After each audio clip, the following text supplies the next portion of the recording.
लेना उचित नहीं? इसी विचार का परिणाम है कि आज ये युद्ध हो रहा है पार्थ। जब सत्व गुण से भरे धर्म को जानने वाले लोग कर्मों का त्याग करते हैं, तब अधर्म से भरे लोग ही संसार को चलाते हैं। यदि महामहिम ने संसार का त्याग ना किया होता तो आज अधर्म इतना बढ़ता ही नहीं।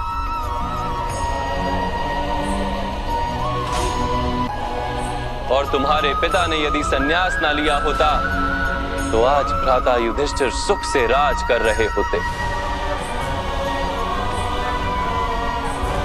इस सत्व गुण से भरे मनुष्य ही संसार को लाभ दे सकते हैं, किंतु वो ही संन्यास का विचार करते हैं।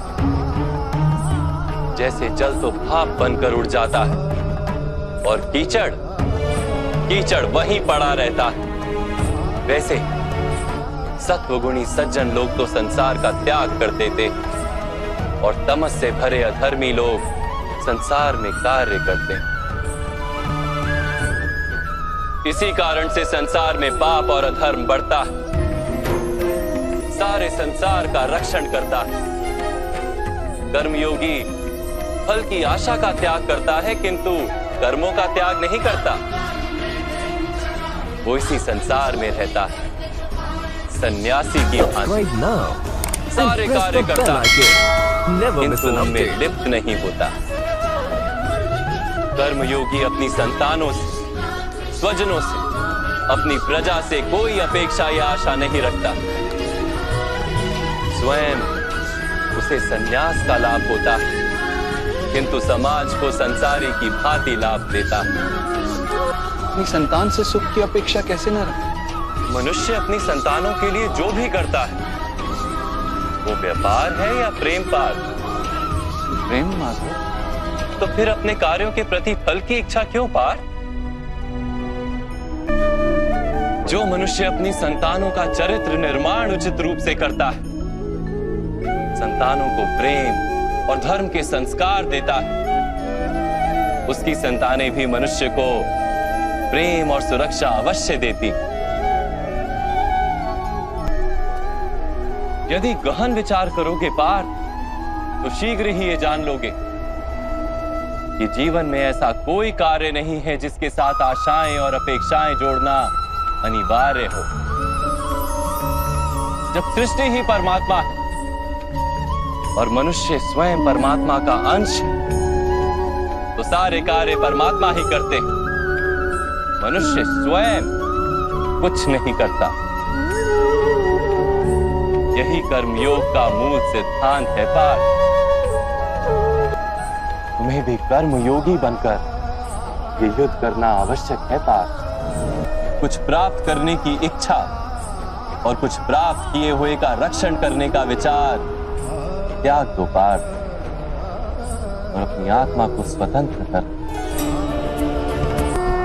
तुम्हारा अधिकार तो केवल कर्म करने का है, फल तो ईश्वर के हाथ में है।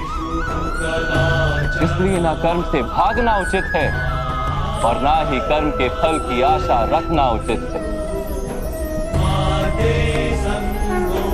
जो फल का त्याग कर परंतु कर्म का त्याग ना करे, ऐसे कर्मयोगी को कैसे जाना जा सकता है माता?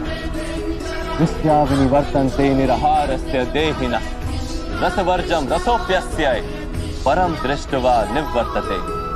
उनका ही त्याग कर देता है। वास्तव में उसके मन से स्वाद की लालसा कभी जाती ही नहीं। उसे दोहरी हानि होती। एक तो वो निर्बल हो जाता है, जिसके कारण परमात्मा को प्राप्त करने का जो प्रयत्न अनिवार्य है उसे वो नहीं कर पाता।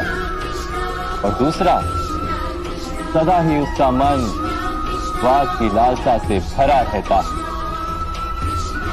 इसलिए भोजन का त्याग करने से उत्तम है स्वाद की लालसा का ही त्याग कर दिया जाए। जीवन को कर्तव्य मानकर कार्य अवश्य करता है, किंतु उन कार्यों से जुड़ता नहीं। और बात, जो व्यक्ति अपने कार्यों से आशाएं और इच्छा नहीं रखता, उसी के कार्य पूर्ण होते हैं। एक असफलता से दुखी होकर जिसका मन डोलता नहीं, एक सफलता से आनंदित होकर जो स्वयं को सर्वश्रेष्ठ नहीं मानता, ऐसे ही व्यक्ति को कर्म योगी कहते हैं। और ऐसा व्यक्ति जीवन में बार बार सफल होता है।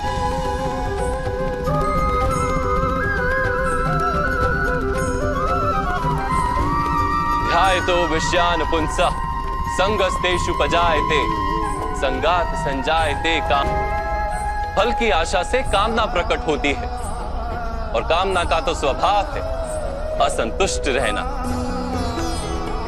असंतोष से क्रोध उत्पन्न होता है और क्रोध से मोह जन्मता है। मोह के कारण व्यक्ति आचार और व्यवहार का ज्ञान ही भूल जाता है। ज्ञान के जाने से बुद्धि चली जाती है, अनुचित प्रकार के कार्य होने लगते हैं और समाज ऐसे व्यक्ति का शत्रु बन जाता है और अंत में ऐसे मनुष्य पूर्णतः पतन हो जाता है।